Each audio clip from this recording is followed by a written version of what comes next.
Militer Israel dimungkinkan akan kesulitan menghadapi serangan Iran dan Hizbullah. Pasalnya, keduanya diduga memiliki senjata yang tak bisa dicegat oleh Iron Dome. American Wall Street Journal membahas kesulitan yang akan dihadapi sistem intersepsi Israel ketika negara itu diserang Iran Hizbullah. Dalam laporan itu, mereka menyebut Iran memiliki drone dan rudal balistik yang tidak dirancang untuk dicegat oleh sistem Iron Dome Israel. Senjata serupa juga dimiliki Hizbullah. Perlawanan di Lebanon itu disebut memiliki persenjataan yang mencakup puluhan ribu mortir, roket, dan rudal berpemandu presisi. Itu mengapa Israel membutuhkan lebih dari sekedar Iron Dome untuk menggagalkan serangan Iran.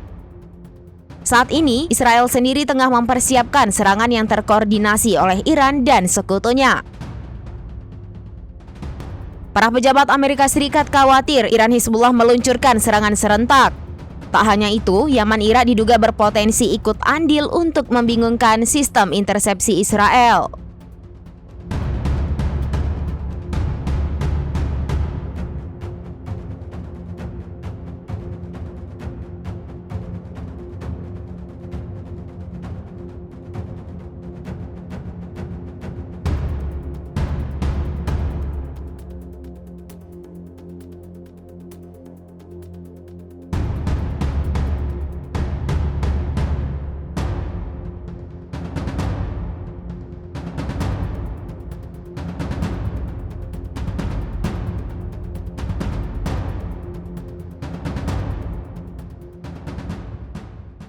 Download Tribun X sekarang, menghadirkan lokal menjadi Indonesia.